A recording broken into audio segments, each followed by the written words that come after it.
por eso me desubiqué. Entonces están más atrasados. Los más adelantados son ustedes. Que no suele pasar, porque siempre los lunes, ¿no? Suele haber 50.000 feriados, ¿no?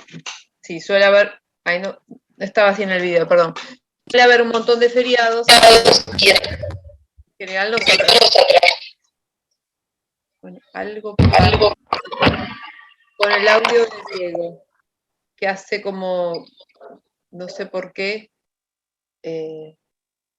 vuelve a salir mi voz más toda deformada. Bueno, acá todavía hay personas que quedaron afuera. Bueno. ¿Alguna pregunta, alguna duda quedó de lo que vimos la semana pasada? ¿Se acuerdan que terminamos el tema de hardware?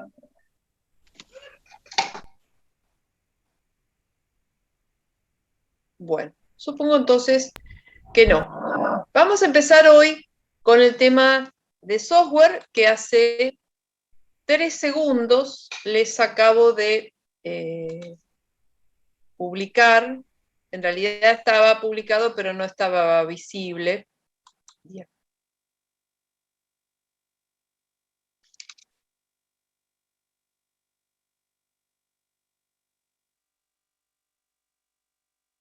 Ahora ya les comparto la presentación.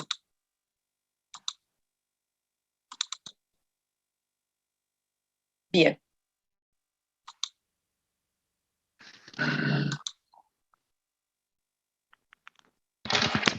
No está haciendo caso. Bueno, ahí está.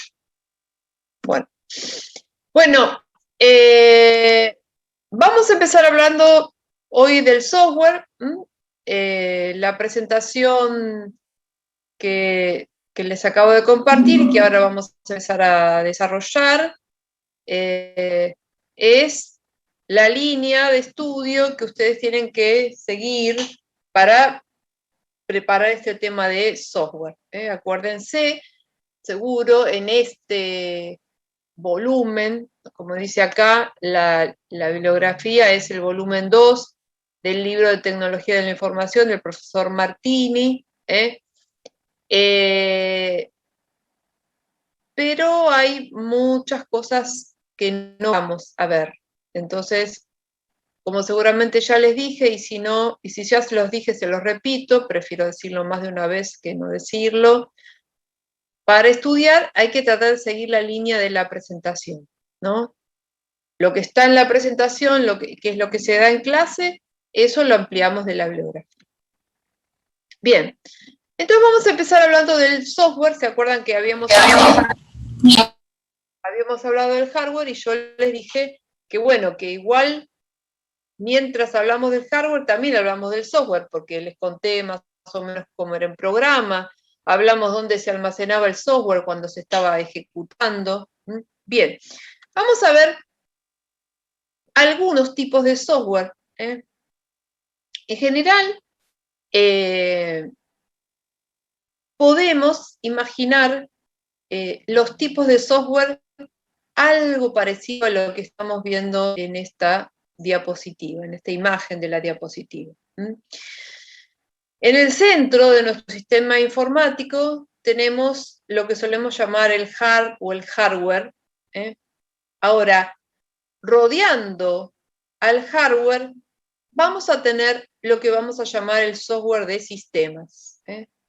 El software de sistemas está mirando al hardware. Y el elemento más importante o más conocido seguramente por ustedes del software de sistemas van a ser los sistemas operativos, de los cuales vamos a hablar, digamos, bastante extensamente. Los sistemas operativos van a ser el software que van a gestionar el hardware. Y sobre este software de sistemas va a trabajar el software de aplicación. Entonces, el software de aplicación con quien va a interactuar es con el software de sistemas, no va a interactuar con el hardware. Entonces, cuando, por ejemplo, no sé, Pensemos un programa de aplicación cualquiera. Supóngase, no sé, el Word, algo que seguro todos usaron alguna vez. Cuando el Word va a guardar un archivo, y el archivo se guarda en el disco rígido es un elemento del hardware. Ahora no va a guardar el Word. ¿El Word qué va a hacer? Va a pedirle al software del sistema que guarde el archivo en el Word, en el disco, ¿sí? Entonces, en realidad, el software de aplicación va a interactuar directamente con el software de sistemas y no va a interactuar con el hardware, salvo en casos muy, muy puntuales que después van a ver, como los sistemas de administración de base de datos.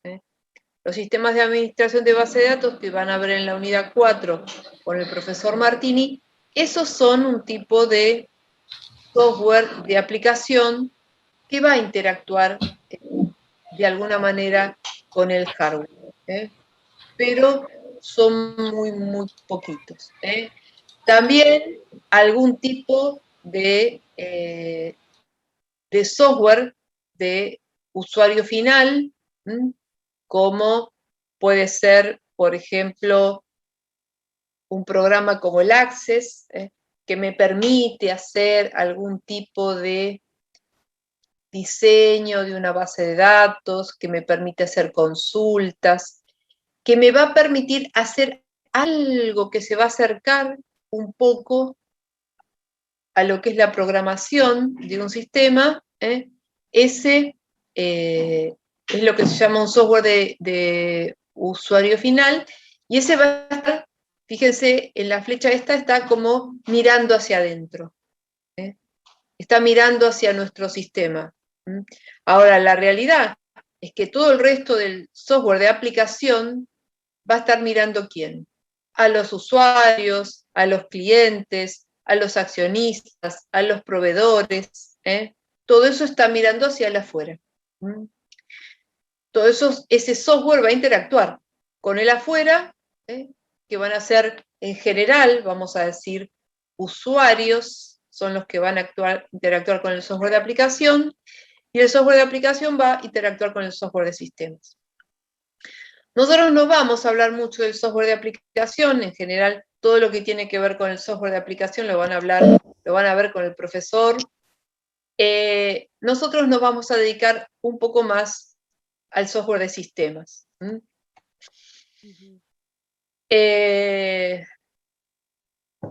Acá tenemos otra mirada más parecida como está planteado en la bibliografía. Del lado izquierdo tenemos varios elementos que vamos a denominar como software de sistemas, y del otro lado tenemos el software de aplicaciones. Ahora, lo que uno tiene que tener claro es que el software de aplicaciones, si uno tuviera que hacer una definición muy general del software de aplicaciones, yo diría que es la razón por la cual uno compra una computadora, o la razón por la cual cualquier usuario, compra un teléfono celular. Si yo compro un teléfono celular, ¿por qué compro un teléfono celular? Y porque a lo mejor, no sé, ¿para qué compro un teléfono celular? Pregunta. ¿Para qué usan un teléfono celular? Y para comunicarme o para bajar aplicaciones. Bien. O jugar. Bien. Para comunicarte, usas, por ejemplo, el WhatsApp. ¿Y qué es el WhatsApp? Una aplicación. Para jugar, bajás lo que vos dijiste, bajar aplicaciones. Bueno, todas las aplicaciones que bajás es software de aplicaciones. ¿Sí? Si vamos a tu computadora, si tenés computadora, ¿la computadora para qué la usamos? No sé, para navegar por internet, y usamos una aplicación que es el Chrome. Para escribir documentos, por ejemplo, usamos una aplicación que es el Word, o usamos, por ejemplo, qué sé yo, un programa de facturación, de control de stock. Todos esos son aplicaciones. Todo eso son aplicaciones. Entonces yo digo, bueno, aquellas cosas que el usuario final quiere en su dispositivo, porque para eso tiene su dispositivo.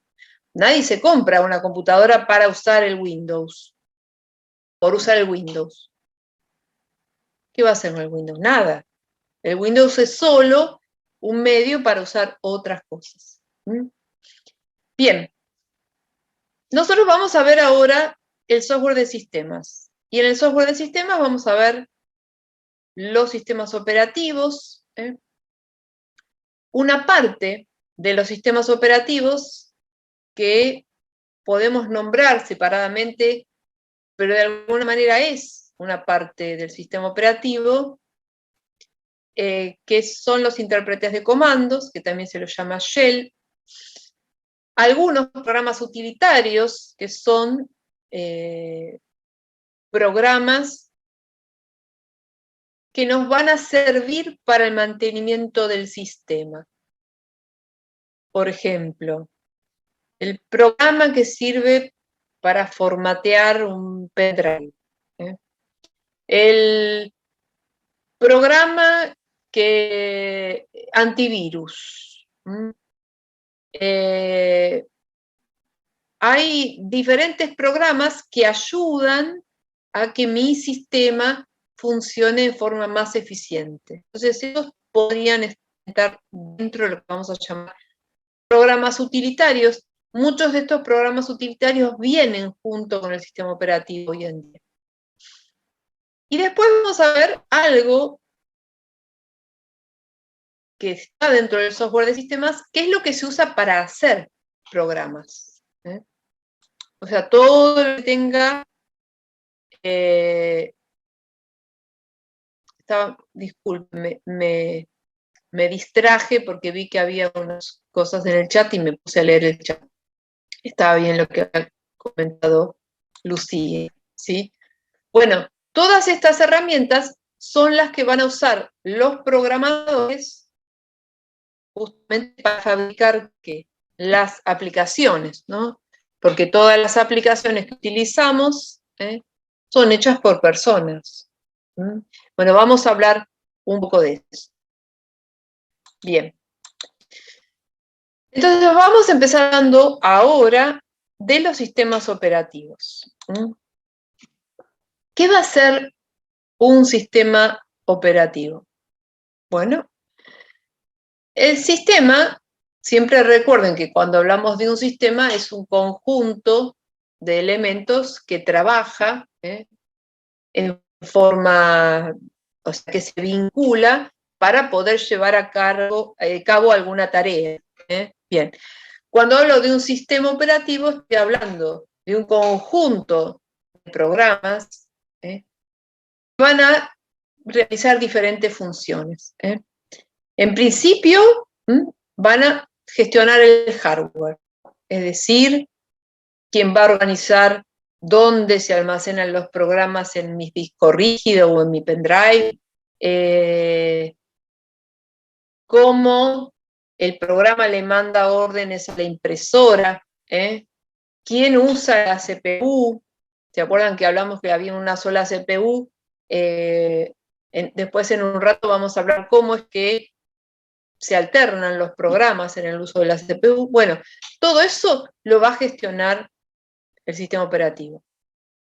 Dice, provee servicios a los programas de aplicación. Esto que les contaba hace un rato, ¿no? Por ejemplo, yo estoy en el Word y le pido guardar un archivo. Bueno, el Word, para guardar el archivo en el disco, le tiene que pedir al sistema operativo. Bueno, hay ciertas primitivas que tiene el sistema operativo, con lo cual el Word se va a comunicar con el sistema operativo. Y dependiendo cuál va a ser el sistema operativo, van a ser las primitivas que va a tener que usar. Por eso, ustedes habrán visto que, qué sé yo, si yo tengo un teléfono celular, quizá en el celular es lo más fácil de que ustedes hayan visto esto, ¿no? Si yo tengo un teléfono que tiene el sistema operativo Android, no puedo bajar un software que está para iPhone, ¿no? ¿Por qué? Porque el software está diseñado para comunicarse en el lenguaje que habla ese sistema operativo, o sea, con las instrucciones que se comunica ese sistema operativo. Entonces, si yo programo un software, a ese software le tengo que decir cómo comunicarse con el sistema operativo, pero depende cuál es el sistema operativo. Entonces, normalmente uno puede encontrar una versión del software, por ejemplo, para Android, otra versión del software para iPhone, otra versión del software para Windows, porque depende del sistema operativo, es cómo se va a comunicar la aplicación. Es como si cada sistema operativo hablara un idioma diferente.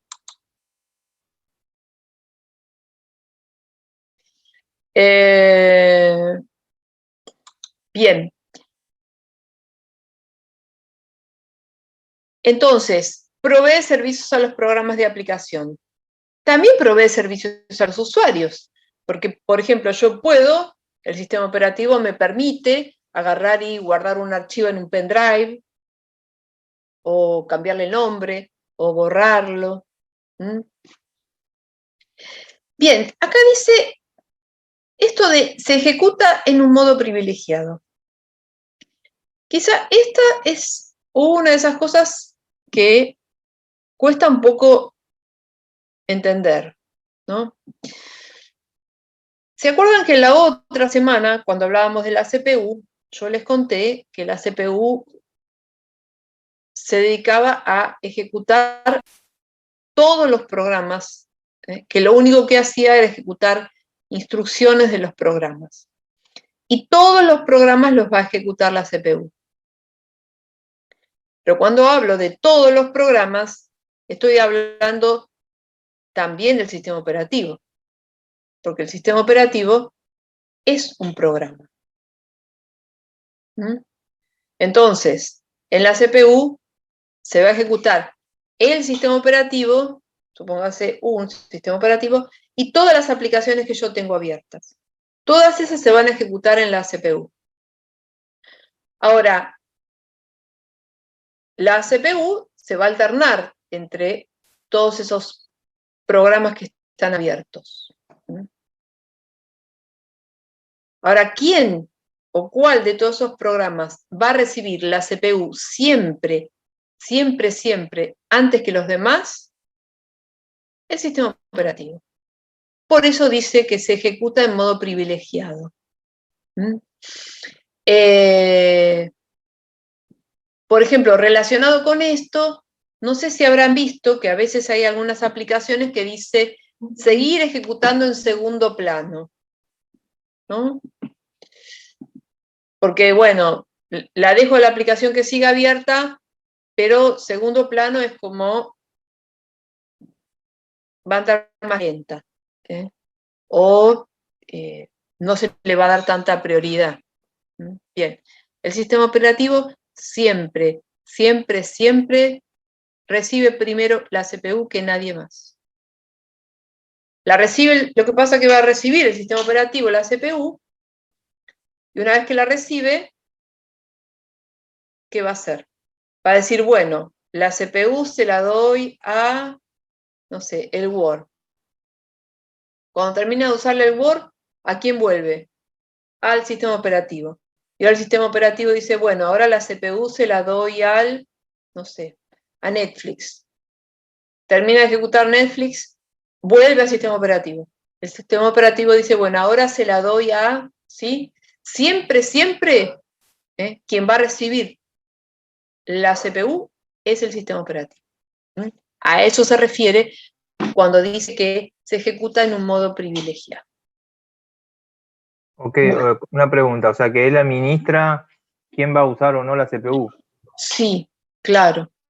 El que va a administrar el uso de todos los recursos del hardware es el sistema operativo y obviamente va a administrar la CPU. Sí, eso vamos a ver en un rato en detalle. Sí. Bien, esto que les puse acá simplifica el hardware y creo que esto es la razón fundamental de la existencia del sistema operativo. Dice, el usuario y el programador pueden independizarse de las particularidades del hardware gracias al SO, es abreviación de sistema operativo, ¿no? Entonces uno dice, bueno, ¿esto qué significa? Bueno, sería como una explicación de esto de simplifica el hardware. Si yo les dijera, ¿cuántos somos hoy? No sé, 56. De los 56 que estamos presentes, y yo les dijera que les presto una computadora que tiene el Windows 7, ¿hay alguien que diría, ay, no la voy a poder usar? Piensen. ¿Han trabajado alguna vez en una computadora con el Windows 7? Sí. Sí. Sí. Seguramente la gran mayoría ha trabajado. Bien. Ahora, yo también voy a decir, bueno, sí, dámela, ¿cómo no?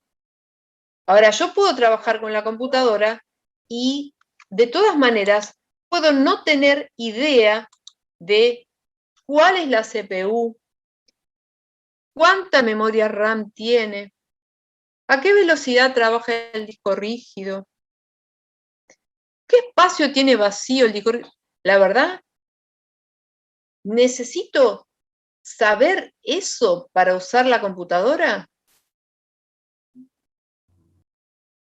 No. No, profe. Salvo, qué sé yo, que vaya a guardar y me salga un cartel que dice no hay más lugar en el disco rígido, pero si no, realmente no necesito eso. Porque de eso se ocupa el sistema operativo. ¿Dónde va a poner el programa? ¿En qué lugar de la RAM va a poner el programa que yo abra? Se va a ocupar el sistema operativo. Cuando tenga que guardar un archivo en el disco, se va a ocupar el sistema operativo. Yo les cuento cuando ni siquiera me tocó a mí, así que fíjense, hace muchísimos años, pero cuando recién esto empezaba y un programador tenía que guardar algo en el disco rígido, tenía como una tabla donde le decía qué parte estaba vacía y qué no. Porque si llegaba a guardar en un lugar donde ya había algo guardado, ¿qué pasaba con lo que estaba guardado? Se borraba. ¿Sí? Y sí me tocó a mí, cuando recuerdo, capaz que se los conté la semana pasada, no me acuerdo, cuando vimos las impresoras, hace ya muchos años yo estaba haciendo un programa para una empresa de medicina paga y ellos imprimían unos listados en una impresora de matriz de puntos. Entonces yo en el programa tenía que diseñar el programa específicamente para que le diera órdenes a esa impresora. Y no funcionaba con otra impresora, solo funcionaba con esa impresora. Y había un manual donde decía, bueno, le tenés que poner esto, esto, esto, para que esa impresora te entienda. Hoy en día, esto no pasa más. Yo me compro una impresora nueva y lo único que hago es que voy, instalo un software que se llama controlador o driver. ¿Y eso qué hace? Almacena en mi computadora la información para que el sistema operativo sepa cómo se tiene que ocupar de comunicarse con esa impresora. Ya el programador ni se preocupa de eso. Tampoco se preocupa dónde va a guardar las cosas, ni nos preocupamos nosotros. Cada vez somos más independientes del hardware gracias al sistema operativo. Cada vez el sistema operativo se ocupa de más cosas.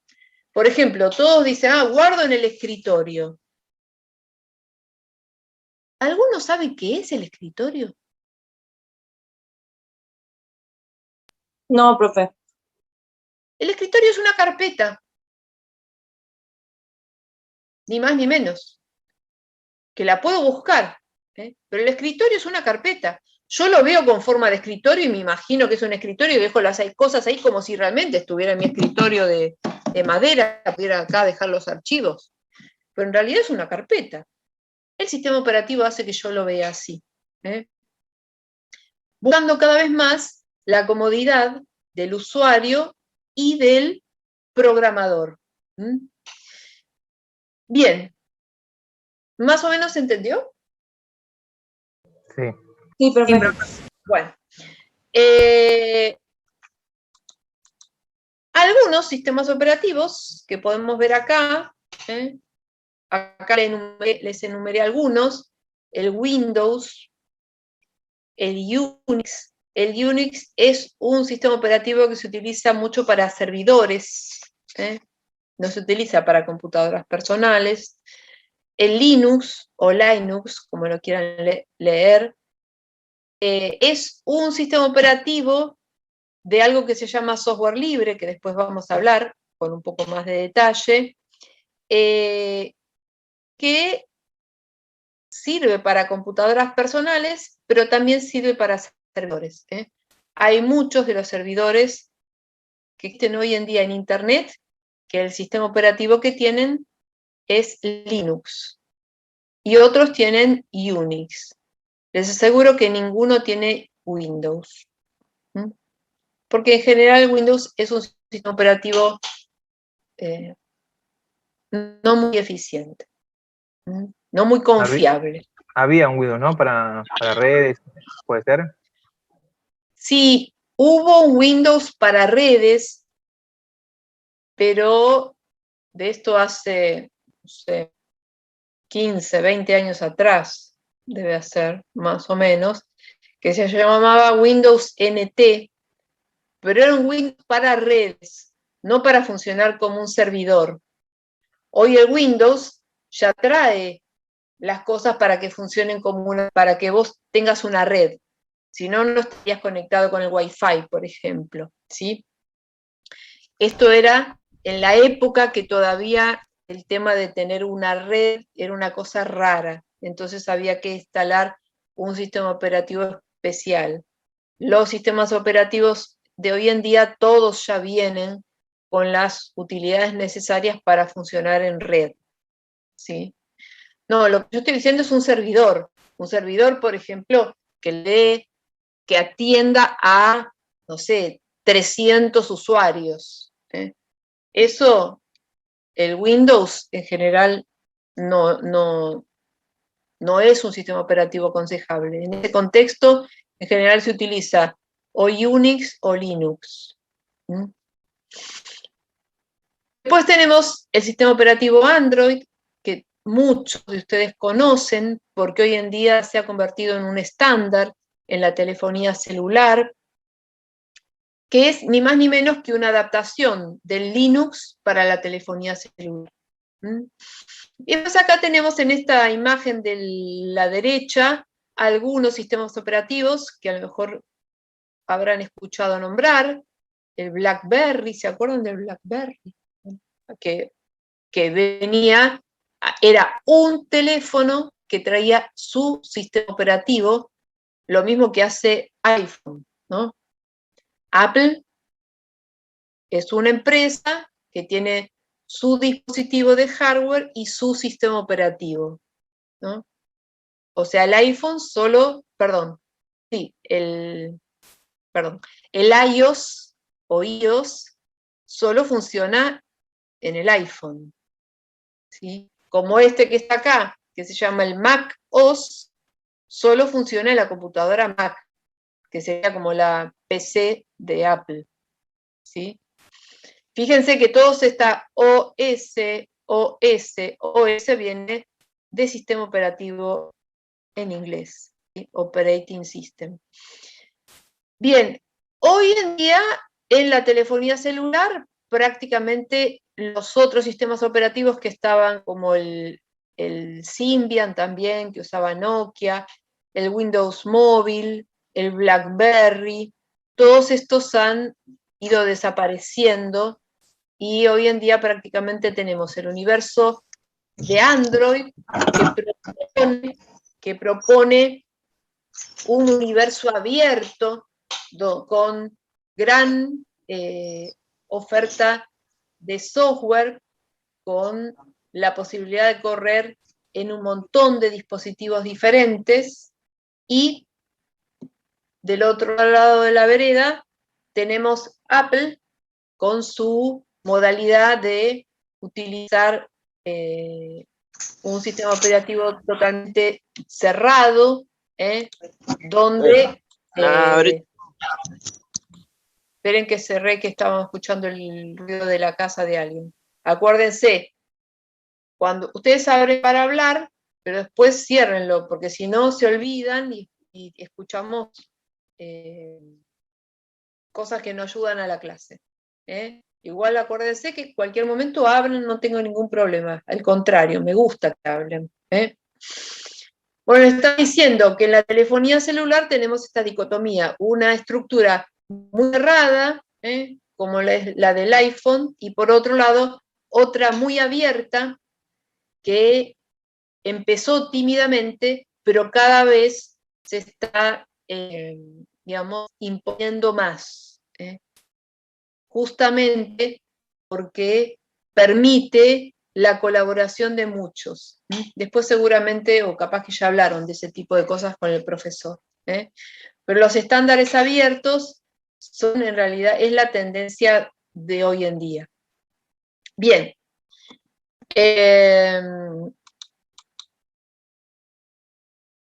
Vamos a hablar, esto que vamos a nombrar ahora es un poco de hardware y un poco de software. Vamos a hablar de una memoria que se llama la memoria ROM. La sigla ROM, que creo que ya se los conté, viene de, como se ve acá, memoria solamente de lectura. De ahí viene ROM. La memoria ROM es parte de la memoria principal, pero es una memoria muy chiquita. ¿Se acuerdan que la memoria RAM también era parte de la memoria principal? Pero la memoria RAM la usamos todo el tiempo. La memoria RAM se mide en gigabytes. La memoria ROM se mide apenas en kilobytes, ni siquiera mega. Acuérdense, giga, abajo están los mega, abajo están los K. Bueno, estos son kilobytes. ¿Y qué va a estar en esta memoria RAM? Bien, lo que está almacenado es un conjunto de rutinas que se la denomina BIOS. BIOS, la sigla BIOS viene de sistema básico, por ejemplo, Basic Input Output. Input es entrada, output es salida. Sería sistema básico de entrada-salida. Usted dice, eso no me dice nada, ¿no? Bien. Pero lo que hay que hacer ahora, a ver si recordamos, si alguno recuerda, alguna característica de la memoria RAM. ¿Qué se acuerdan de la memoria RAM? A ver.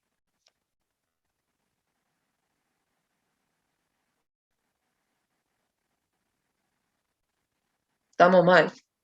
A ver. El acceso es como aleatorio y es Acceso volátil, aleatoria.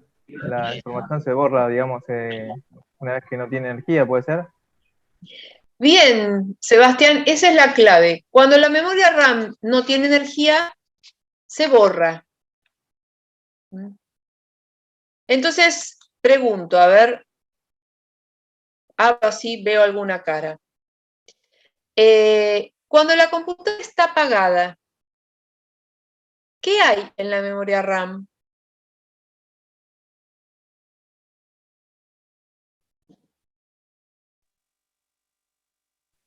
Nada.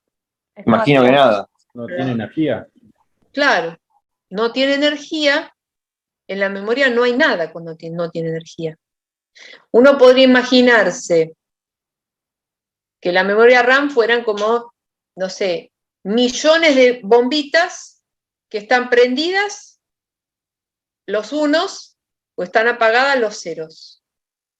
Pero cuando no tiene corriente eléctrica, no hay energía, queda todo en ¿qué? ¿En cero? Vacío. Todo en cero. No sé. Bien. Bueno, entonces, quedamos con que cuando la computadora está apagada, la memoria RAM no hay nada. Bien. Ahora, ¿qué hacía la CPU? ¿A qué se dedicaba la CPU? Era la que ejecutaba instrucciones. La que ejecutaba instrucciones. Y seguramente yo les dije que la CPU era muy tonta, pero lo único que hacía era ir a la RAM, traía una instrucción, ejecutaba. Otra la ejecuta, otra la ejecuta, ¿no? ¿Se acuerdan? Ahora, cuando la computadora recién se enciende, en la RAM no hay nada. Entonces, ¿qué hace la CPU? Profe, ¿no tiene que ver con el BIOS? Como que manda instrucciones, algunas instrucciones, y ahí aparece, interpreta la CPU. Bien, sí, era lo que estaba por tratar de explicar. Sí. Entonces, vamos a volver a mirar esto de acá. Y puede ser que cuando, para que la BIOS no se borre, tenga una pila como para poder mantenerla alimentada. Eso es otra cosa. Es otra cosa. En realidad, por un lado está la BIOS, que tiene un montón de cosas que nunca se borran. Pero después hay otra cosa que se llama el setup, que se le puede configurar, por ejemplo, qué disco rígido tiene y algunas cosas del hardware que vos le vas a agregar a tu computadora, que eso sí se puede modificar y eso se mantiene con una pila, sí. Pero digamos que esto sería la BIOS y por otro lado pensemos que es como una cosa separada que es el setup. Que eso es algo que tiene que ver con la instalación. En cambio, la ROM no se modifica y la ROM nunca se borra. No importa que haya pila o no hay pila. La ROM nunca se borra. Porque si se borrara la ROM estaríamos fritos. Fíjense, ahí voy a ver que alguien puso algo en el chat. Bueno, bien. Fíjense, cuando la computadora enciende, en el momento que enciende, lo que se va a ejecutar son algunas cosas que están justamente en la ROM, que son poquitas, pero son fundamentales, y como la ROM no se borra, no importa que la computadora se apague, se quede sin electricidad, porque lo de la ROM sigue grabado. Cuando yo tengo un software que está grabado y no se modifica, a eso se lo suele denominar, como les puse acá, firmware. El firmware es un software que ya viene grabado en los circuitos del dispositivo y no se borra. Bien, ¿y qué es lo que va a hacer? ¿Para qué sirve este software? Bien, básicamente tres cosas. Lo primero que va a hacer es lo que se llama un inventario y comprobación del hardware, que en inglés se lo suele denominar POST. POST, la traducción sería autotest de encendido. Eso sería la traducción de POST. Si alguno, calculo que sí, han trabajado alguna vez con una computadora de escritorio y han visto que pasa algo raro con las luces del teclado cuando uno enciende. A ver, ¿alguno vio? ¿Qué pasa con las luces del teclado de la computadora de escritorio cuando uno recién enciende la computadora? Se prenden y se apagan, profe. Se prenden y se apagan las tres juntas. Sí, profe, también aparece a veces en la pantalla como algunos códigos. Sí, A veces, no siempre. sí, bien. Esto es el punto que sigue. Bueno, lo primero que ocurre es que hace como un inventario y comprobación de los elementos del hardware. Y esas 3 luces que se prenden es cuando hace la comprobación del teclado.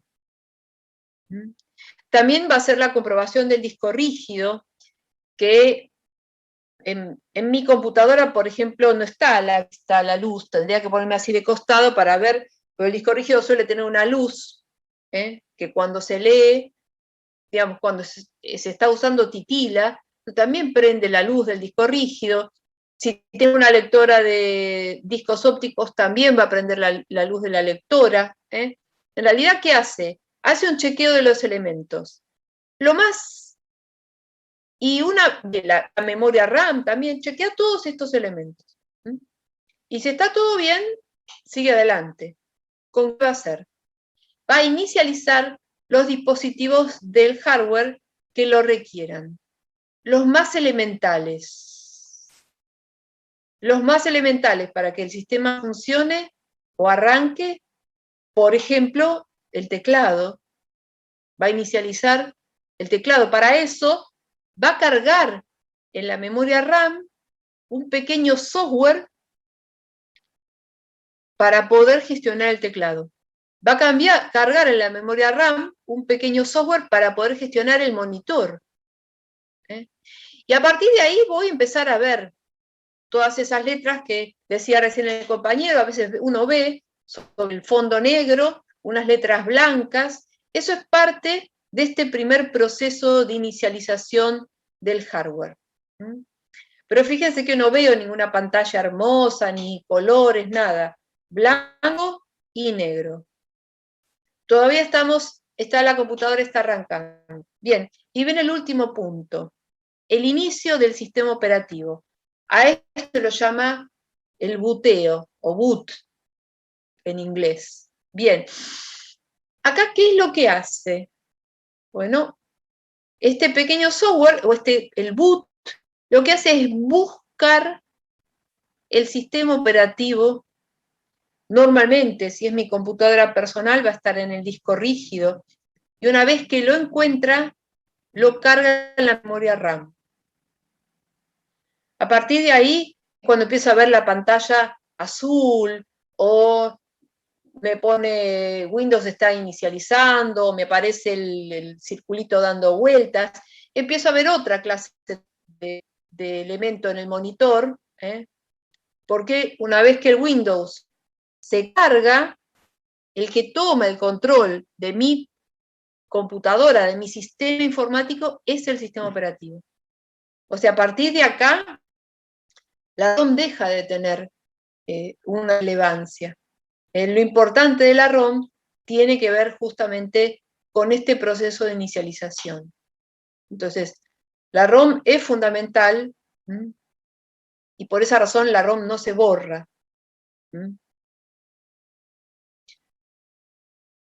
Podríamos saberlo. ¿Y actúa de la misma forma cuando lo apagamos también?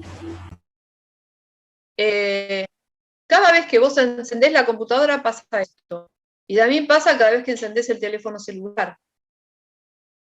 Fíjate que si vos encendés el teléfono celular, por unos instantes está la pantalla negra, y después, en algún momento, aparece algún elemento gráfico, qué sé yo, por ejemplo, yo tengo un Motorola y me sale Hello Moto, y empieza a ponerme cositas de colores, para que no me aburra, mientras que ya el sistema operativo es el que se va a ocupar de inicializar todas las aplicaciones que vos tenés instaladas y demás. Pero digamos, a partir de que termina esto, el que toma el control es el sistema operativo.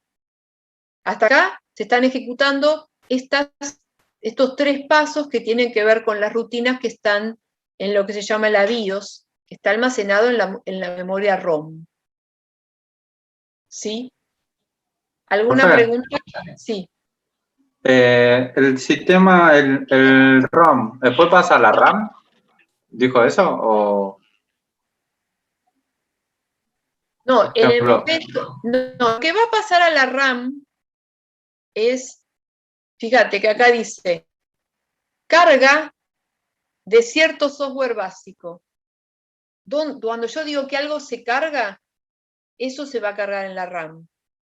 Esto lo ejecuta y hasta que no vuelve a encender la computadora no sirve más, no se utiliza más. Esto lo ejecuta, una vez que lo ejecuta, ya está, toma el control del sistema operativo. Pero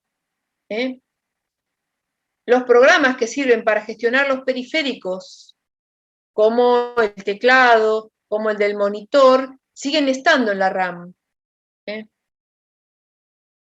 Y fíjense que por esa razón se le suele llamar BIOS, sistema básico de entrada-salida, porque es el que va a permitir ese software gestionar los periféricos de entrada y de salida. ¿Sí? Eso es lo que va a quedar en la RAM. Esto que está acá, ¿ves? Que dice carga de cierto software básico. Pero básicamente lo que uno tiene que recordar es, bueno, la ROM es fundamental para el arranque de mi sistema. Por eso lo estamos viendo acá, una vez que ya empezamos a hablar de otros elementos del software. Pero cuando hablo de ROM es hardware, que tiene almacenado el software. El software que tiene almacenado, ¿cómo se llama? BIOS. ¿Sí? ¿Me siguieron hasta acá? ¿Necesitan que aclaremos algo más? Lo último, profe, ¿puede repetir? Vieron que yo ya había aclarado que a veces veíamos cosas de hardware con software y de software con hardware. Bueno, la ROM es una memoria. Como es una memoria, es un hardware, es hardware, ¿sí? Bien. Ahora, ¿qué tiene almacenada esta memoria?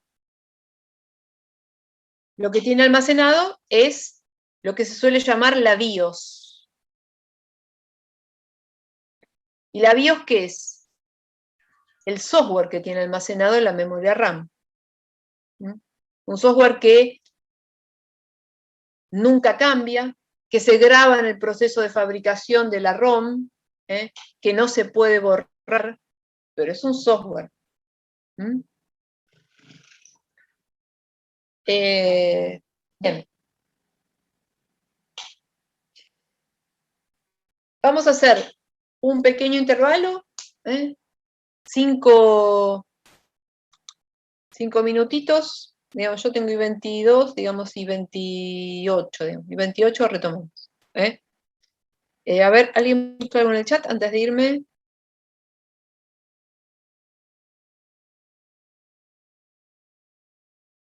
Si ahora se actualizan la ROM, puede ser, depende de la computadora, depende de los dispositivos. Hay algunos que puede ser.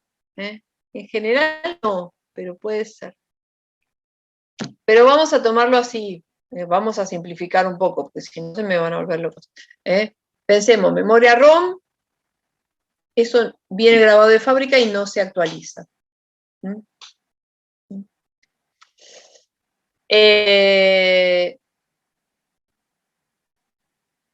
Puede ser que alguno se actualice, alguna BIOS en algún momento, pero no es una cosa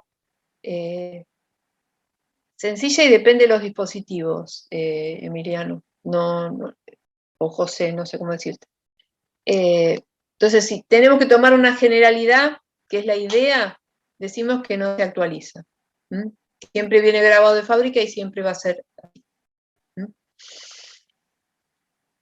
Emi está bien, bueno, listo. Bueno, los vemos en 5 minutos y 28. Voy a detener compartir la pantalla, ya puse a grabar otra vez. Bien. Bueno, vamos a ver algunas de las funciones del sistema operativo. La primera que vamos a ver es el tema de la interfaz con el usuario, y después vamos a ver la administración de algunos de los recursos. Vamos a detenernos sobre todo en la administración del uso de la CPU y la organización de los dispositivos de almacenamiento. Pero en realidad el sistema operativo tiene muchas más funciones, como gestionar la utilización de los diferentes periféricos, como gestionar todo lo que tenga que ver con las comunicaciones con las redes, gestionar los errores del hardware, tratar de resolverlos, diversas funciones. Vamos a detenernos en estas tres, que me parece que son las que a lo mejor son un poco más relevantes y más cercanas a las cosas que vamos a ir viendo. Bien, vamos a hablar de el intérprete de comandos, o también denominado shell. Cuando hablamos del intérprete de comandos, o también de la interfaz con el usuario, sería algo similar, estamos hablando de aquella utilidad que tiene el sistema operativo para interactuar con los usuarios. Es aquella parte, creo que dijimos que el sistema operativo era un conjunto de programas. Bueno, esta parte del sistema operativo es la que va a interactuar con el usuario. Y tenemos tradicionalmente dos tipos de interfaz con el usuario. Por un lado, tenemos la interfaz gráfica, que vemos a la izquierda, esa imagen que les puse, es una imagen del Windows 10. Perdón, me agarro el bostezo. Bueno, esa es una imagen del Windows 10, donde uno puede ver, por ejemplo, un menú con diferentes opciones. Sobre la pantalla, aunque en este caso no se ven, o escritorio, uno suele ver un montón de iconos. Acá estoy viendo iconos en la barra de tareas. La interfaz gráfica es una interfaz, sobre todas las cosas, intuitiva, destinada al usuario final, a un usuario con pocos conocimientos y que, explorando un poco, probando un poco, puede empezar a darse maña para usar ese sistema operativo. Por eso yo digo que es intuitivo. Lo mismo le pasa a los sistemas operativos de los teléfonos celulares, que tienen, normalmente uno lo maneja a través de la interfaz gráfica, aunque tenga una interfaz de otra manera, y esta interfaz gráfica es absolutamente intuitiva. A más de uno le habrá pasado haberse comprado un teléfono celular y que tenía un sistema operativo que nunca usó, y al comienzo le cuesta un poquito, pero con un poquito de prueba y error le va encontrando la vuelta y termina usando el dispositivo sin dificultad. Por eso digo que es una interfaz intuitiva. Ahora, hay otro tipo de interfaz, que es la que se llama la interfaz de línea de comandos, que es la que usaba el viejo... Ay, perdón, no sé, porque me agarró un ataque de bostezo. Que usaba el viejo sistema operativo de OS, y que es una interfaz donde lo que ve uno en la pantalla es esto. Es la interfaz, es lo que aparece al comienzo cuando la computadora arranca, que muchas veces en algunas computadoras se ve algo de esto, ¿no? Uno ve un fondo negro con letras blancas. Esa es la interfaz de texto.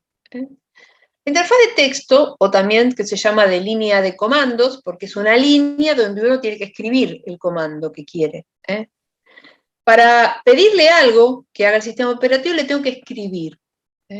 Y tengo que saber exactamente la sintaxis con la que va cada una de esas órdenes, porque si la escribo mal, el sistema operativo no va a hacer nada. Esta interfaz es mucho más difícil de usar, pero tiene importantes ventajas. Se pueden hacer cosas desde esta interfaz, muchas que en la interfaz gráfica no. A ver, alguien puso algo en el chat.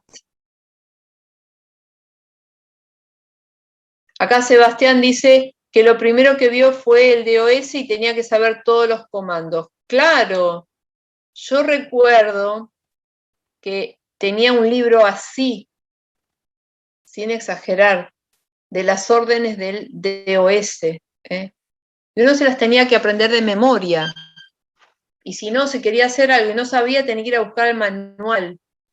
Profe, Sí. ¿esto tiene que ver con el CMD también? El CMD es la abreviación de comando. O sea, cuando entras... Cuando vos pones CMD, abrís la línea de comandos. Es exactamente esto, ¿sí? Ahora, yo les pido que piensen si alguna vez vieron alguna persona, algún técnico importante de informática, o vieron, no sé, en una película, el chico súper genio, el hacker que está con la computadora. La pregunta es, ¿lo vieron usando el mouse o lo vieron usando el teclado? El teclado, El teclado. Solo el teclado. Solamente el teclado. Bien. Porque lo que está usando es esta interfaz, la línea de comandos o interfaz de texto. ¿Y por qué? Bueno, número uno, porque permite hacer un montón de cosas que la interfaz gráfica no. ¿Y por qué no lo permite la interfaz gráfica? Y porque cuida que no hagamos lío con nuestro sistema en principio. Y además otra cosa que tiene la interfaz de línea de comandos es que es mucho más rápida. Porque estamos hablando, ¿te acuerdan cuando hablamos al comienzo del procesamiento de las clases de información? Acá esto solo está manejando texto. Y acá miren las imágenes, los colores. Yo recuerdo que había una versión del Windows, que si no me equivoco era el XP, que cuando yo copiaba archivos de una carpeta a otra, me ponía las dos carpetas y me ponía los archivitos que iban como volando de una carpeta a otra. Ponía una y otra. Era re lindo. Pero en hacer eso, en mostrarme todas esas imágenes, tarda tiempo. Acá no me muestra nada. Yo le pongo acá, le escribo, copiar de acá a acá, aprieto Enter, ya lo hizo. Ni siquiera me pone, ok, está bien, nada, lo hace. Yo tengo que estar segura que está bien lo que le pedí, porque puedo mandarme una macana, como me pasó. Mi primer trabajo de programación, puse una orden mal y borré como 300 archivos fundamentales para que funcionara la computadora. Bueno, por suerte después el otro programador que tenía experiencia, no como yo, que era una pichi que recién empezaba, los pudo recuperar. Pero sí, una orden mal, uno puede hacer un lío bárbaro. Bien. Entonces, para diferenciar, interfaz gráfica, cómoda para el usuario, intuitiva, pero incómoda para el sistema operativo porque tiene que laburar mucho, o tiene que trabajar mucho, o sea, lleva mucho tiempo de procesamiento. Interfaz de línea de comandos o interfaz de texto, difícil de usar, pero permite muchas otras cosas y es mucho más rápida y para el sistema operativo es mucho menos trabajo. Entonces uno tiene que saber que conviven ambas. Como decía el compañero recién, si yo voy a donde dice ejecutar y pongo CMD, CMD es justamente la abreviación de línea de comandos. De ahí viene, ¿no? CMD, de comando. Y eso, a través de eso yo puedo ejecutar órdenes o hacer cosas que desde la interfaz gráfica no. Bien.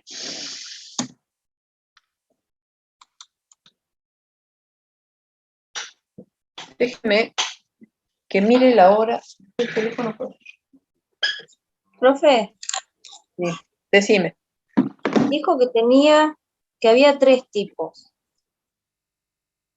Yo solo noté 2, interfaz gráfica y de línea de comando. No, solo 2. Solo 2. Ah, Estas 2 que entendí ves acá, mira, ¿ves?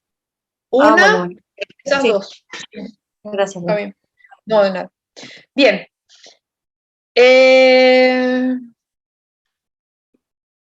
Bueno. Cuando hablamos de los controladores, estamos hablando de elementos de software y de hardware que van a servir para justamente controlar diferentes dispositivos. La palabra controlador en inglés se escribe, se los voy a poner porque lo pueden llegar a encontrar en algún lugar, se escribe así, driver.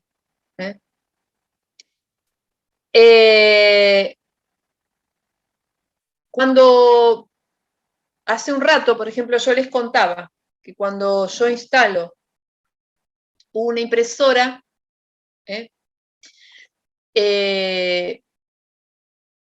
para poder, digamos, cuando yo me compro una impresora, para que el sistema operativo pueda manejar esa impresora, tengo que instalar el controlador o driver. Lo que yo estoy instalando es el software necesario para que el sistema operativo se comunique con el hardware de ese dispositivo. O sea, la impresora tiene un hardware, tiene un controlador. Cuando estoy hablando del elemento de hardware, estoy hablando del que está en la impresora. En la impresora hay un pequeño procesador, hay una pequeña memoria ROM con software fundamental, pero además el sistema operativo necesita un software para poder entenderse con eso. Entonces, cuando estoy hablando de los drivers, a veces estoy hablando de elementos de software y a veces estoy hablando de elementos de hardware. Por eso acá está representada. Acá, el controlador A de un dispositivo cualquiera que yo instalo va a estar dentro del núcleo del sistema operativo, pero además ese dispositivo va a tener un hardware que es el que va a controlar al dispositivo. Si yo, por ejemplo, instalara una lectora de discos ópticos o instalara un disco rígido, bueno, en mi computadora hay un controlador de discos que es un elemento de hardware, pero a su vez el sistema operativo tiene un programa que controla ese hardware que me va a permitir utilizar el disco. Entonces hay que saber que cuando estamos hablando de los drivers, a veces se está hablando del software y a veces se está hablando del hardware. Si yo escucho que hay que instalar un driver, ¿de qué estamos hablando? O sea, hay que instalarlo. Del software. Normalmente va a ser del software, ¿sí? Pero digamos, ambos elementos son necesarios para que mi sistema operativo pueda gestionar los distintos dispositivos que yo voy a conectar. Seguramente alguna vez les habrá pasado conectar un pendrive y aparece un cartelito del sistema operativo que dice buscando controladores o instalando el dispositivo. Bueno, el dispositivo tiene su hardware necesario, que sería su driver, pero a su vez el sistema operativo necesita el software para gestionar ese. Lo mismo pasa si conectamos el teléfono celular, la primera vez que lo conectamos, por ejemplo, a mi computadora, también va a demorar, porque en ese momento, ¿qué está haciendo? Está instalando esto, está instalando el software necesario para controlar ese elemento de hardware. ¿Sí? Consulta, ese software ya está como de alguna manera en el sistema operativo. Lo que hace es buscarlo cuando yo pongo, no sé, un mouse, como dice usted, un teléfono, o directamente lo toma de cada uno de los hardware. No, en el hardware no viene el controlador. Lo que normalmente, por ejemplo, el Windows, cuando vos instalás el Windows, tiene un montón de controladores para la mayoría de los dispositivos estándar, ¿no? Pero eso está en el disco. Cuando vos lo instalás, lo que va a hacer es ese controlador cargarlo en la memoria para poder gestionarlo. O sea, lo anota, como decir, bueno, la próxima vez que arranco, esto lo tengo que instalar, lo tengo que usar. Como que se anota, a partir de ahora voy a usar este software. Porque a lo mejor vos tenés, qué sé yo, vos tenés un monitor, pero el sistema operativo, en lo que tenés en el disco, tiene controladores para 20 monitores diferentes, o para 20 mouse diferentes. Pero solo necesita usar el que vos tenés, ¿sí? Entonces es como una enorme biblioteca que tiene, y cuando lo que hace es busca el controlador, lo busca en lo que tiene ahí. Y si a veces no lo encuentra, porque puede ser que no lo encuentre, te puede decir, dar opciones. Por ejemplo, que lo busques por internet. O que le pongas un disco o un pendrive, o le digas dónde está el controlador, porque a lo mejor podés haber conseguido el controlador para ese dispositivo, no sé, alguien te lo pasó, o lo tenías guardado en un disco, o no sé, o lo que fuere. Vos le podés decir al sistema operativo que busque ahí el controlador. Pero normalmente lo primero que hace es buscar en el archivo que tiene él. Y si no lo encuentra, te da opciones para que de alguna manera encontrarlo, o que vos se lo proveas. Y a partir de que vos lo instalaste, eso lo va a tener todo el tiempo en cuenta para gestionar ese dispositivo. Si vos de golpe mañana pones otro pendrive, bueno, lo más probable es que a partir de ese momento busque el driver para controlar ese pendrive y lo sume a las cosas que él tiene en cuenta para gestionar los elementos que vos usás. No sé si contesté tu pregunta. Sí, sí, gracias. Bueno, bien. Tenía que borrar antes de sacar esto. Bien. A ver.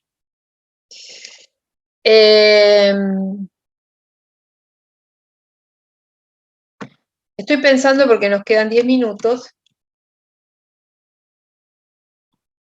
Y esto es muy largo.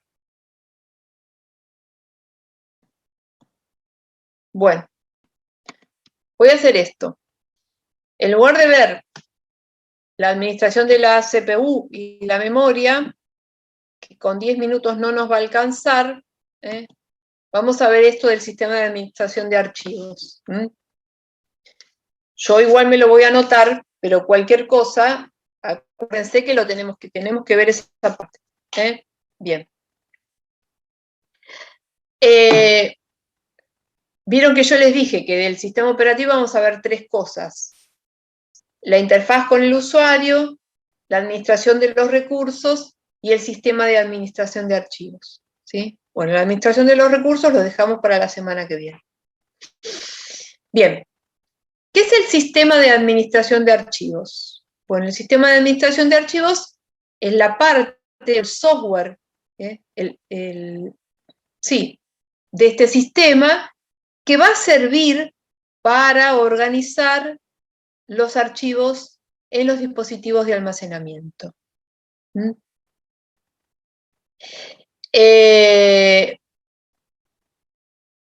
¿Qué va a permitir este sistema de administración de archivos? Bueno, que la información en nuestro disco o nuestro pendrive o inclusive en nuestro teléfono se almacene de una manera lógica y sencilla. Ahora, cuando hablamos de una manera lógica, no lo puse por nada, sino porque es importante diferenciar entre lo que es una mirada lógica de la información o la organización lógica de la información y la organización física. ¿Sí? Entonces, les voy a hacer un ejemplo. Supóngase que yo tengo una biblioteca, ¿no? Mi biblioteca tiene 100 libros. Y tengo 5 estantes, en cada uno de los 5 estantes tengo 20 libros. Entonces yo puedo preguntar, bueno, no sé, ¿dónde está, qué sé yo, el túnel de Sábato, por decir algo? Bueno, el túnel de Sábato está en el estante 3, en la posición, no sé, 15, porque tenía 20, cada estante tiene 20 lugares para poner un libro, ¿no? Cuando digo eso en la posición 3, en el estante 3, en la posición 15, estoy hablando de dónde está físicamente, ¿no? Entonces, yo puedo tener anotado en cada estante, en cada posición, qué libro hay. Eso es la organización física. Ahora, yo podría decir, bueno, pero yo quiero organizar mis libros por género. Entonces tengo, no sé, armo una lista donde dice ficción y tengo en esa lista cada uno de los libros que tengo de ficción. Y tengo otro que dice, no sé, qué sé yo, divulgación científica. Y tengo una lista con todos los libros donde dice divulgación científica. Yo ahí los agrupé a los libros por género. Eso sería una organización lógica. Pero podría tener otra organización lógica que dijera, bueno, los quiero por autor, alfabéticamente por autor. Y podría tener otra lista donde dice, bueno, no sé, qué sé yo, Cortázar, después dice, no sé, qué sé yo, Mallea o Sábato, ¿no? Cada uno por orden alfabético. Ahora, yo puedo tener simultáneamente varias de esas listas, pero físicamente los libros siguen estando en el mismo lugar. Una cosa es la organización lógica, es como yo la pienso, cómo lo organizo, y después la otra física es dónde está concretamente. Es más, podría tener una organización lógica donde yo tenga todos los libros agrupados por diferentes criterios y tener, qué sé yo, 20 bibliotecas diferentes.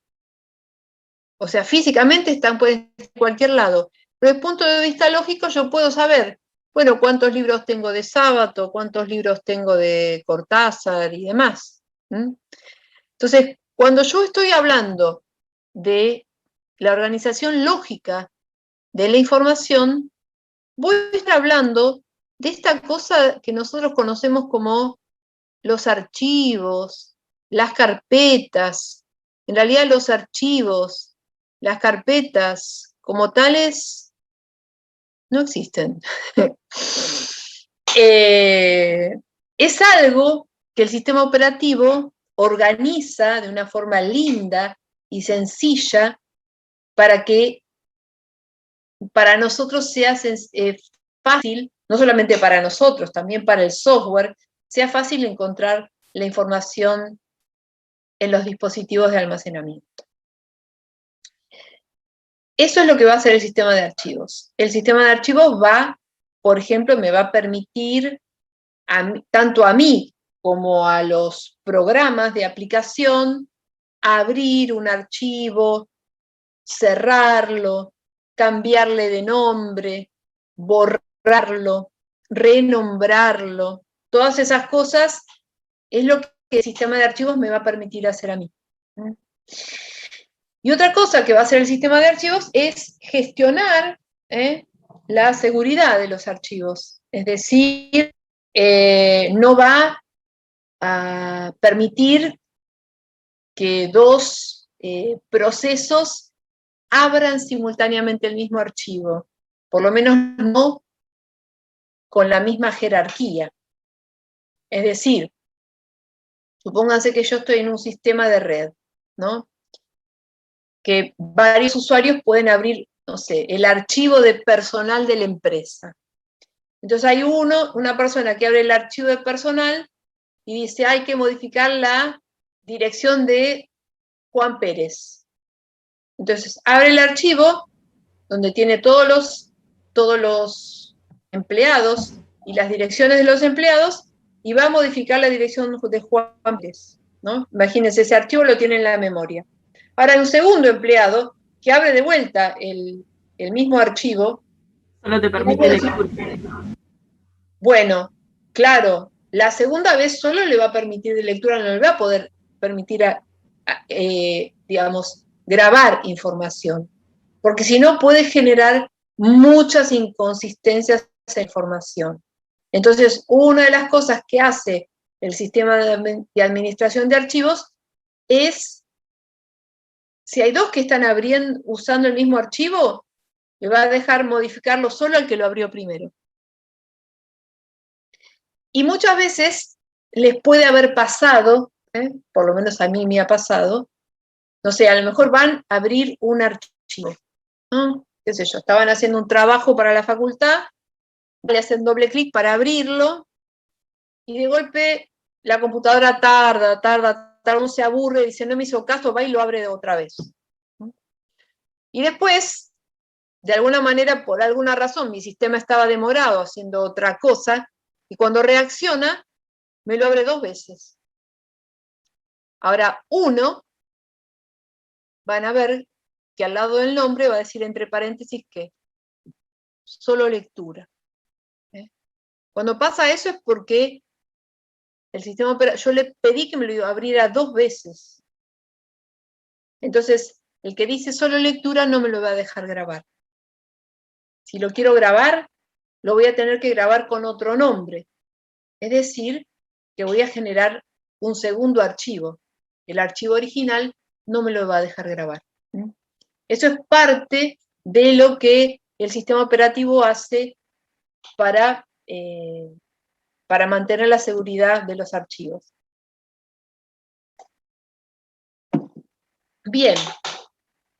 Esta estructura lógica que yo les contaba hace un rato es una estructura jerárquica que va a tener forma de árbol. En realidad de árbol en este caso sería un árbol cabeza abajo, ¿no? Porque esta sería lo que se llama el directorio o la carpeta raíz, y a partir de ahí yo voy a tener otras carpetas, por ejemplo, la carpeta de datos de empresa, adentro tiene 3 carpetas, laborales, a su vez adentro tiene carpetas, o sea, cada carpeta puede tener adentro más carpetas y archivos. Pero en realidad, la realidad es que una carpeta no es ni más ni menos que un archivo que solo va a gestionar el sistema de administración de archivos, o sea, el sistema operativo la va a gestionar. Y esa carpeta que tiene, y tiene una lista de cuáles son los archivos que tienen adentro. Y cuál es la dirección física de cada uno de estos archivos. Entonces, voy a volver un segundo para atrás. Supóngase esta carpeta que se llama datos, adentro va a tener una entrada que dice X, Y, Z, y al lado dice cuál es el lugar físico donde tiene que ir a buscar ese archivo. Como cuando les dije el ejemplo de la biblioteca, qué sé yo, estante 3, posición 15. Bien. Después tiene otra entrada donde dice X, Y, Z1 y tiene otro lugar donde está ese archivo, que puede ser nada que ver, en el otro disco. ¿Se acuerdan que el disco rígido tenía varios discos? Bueno, en el otro disco, en otro lado, no importa. Y después dice datos. Pero datos es una carpeta. Pero ya sabemos que yo les dije que una carpeta, ¿qué era? Un archivo. Un archivo. Bien, entonces va a tener el nombre de esa carpeta, del archivo, y va a tener la dirección física donde está la lista de esa carpeta. Así funciona el sistema de administración de archivos.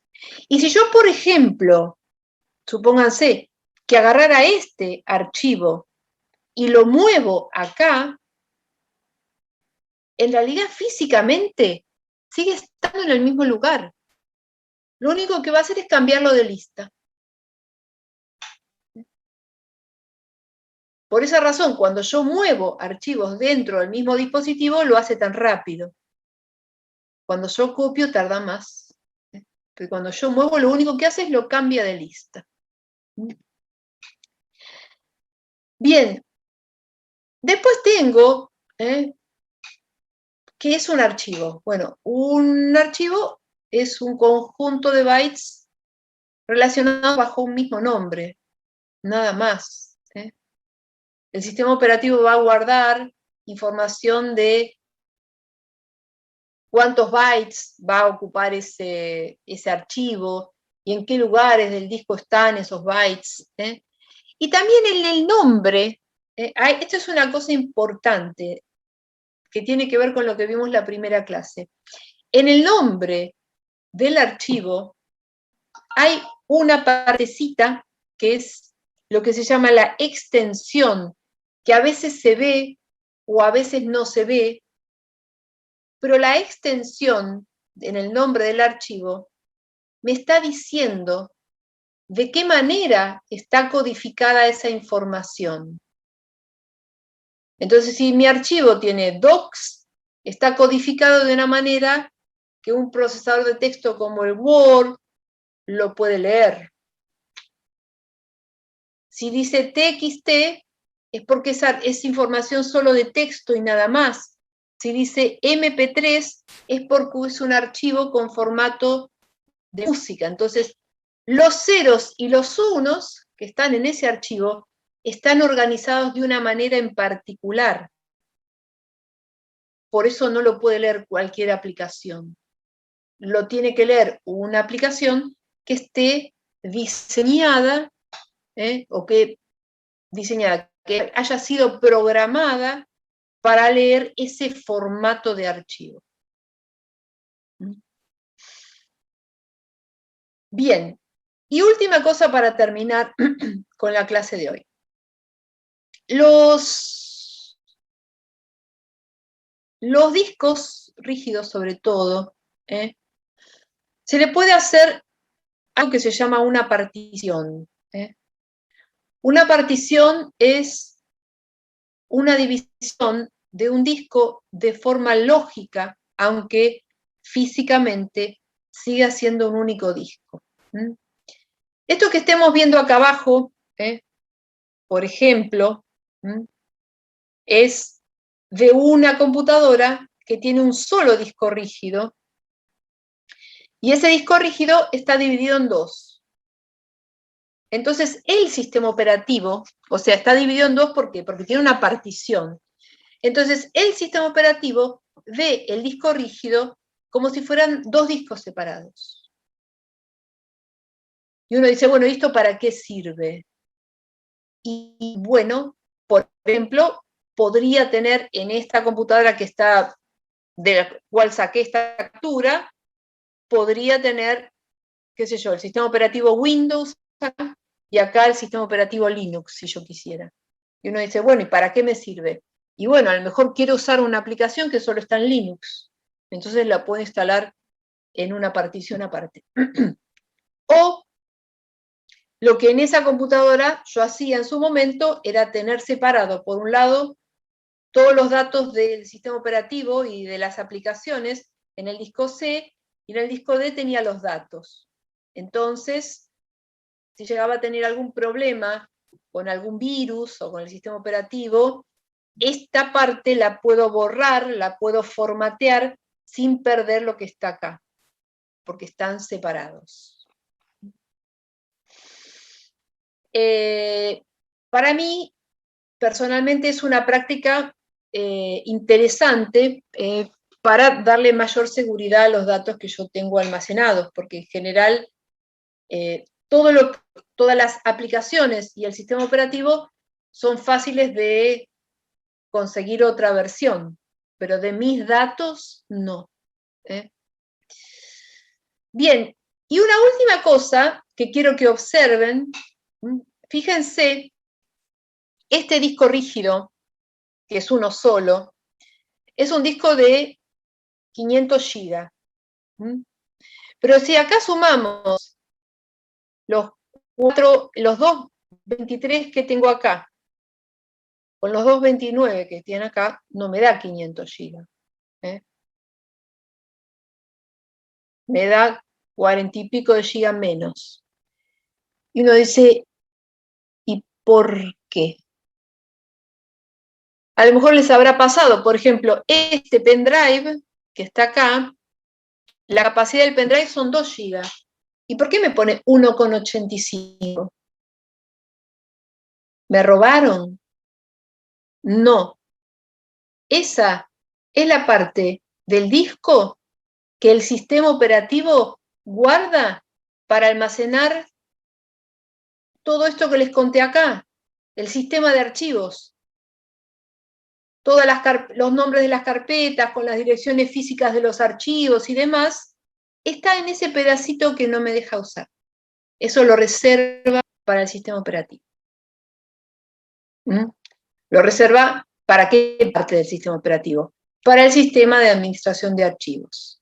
¿Sí? Bien. ¿Alguna pregunta?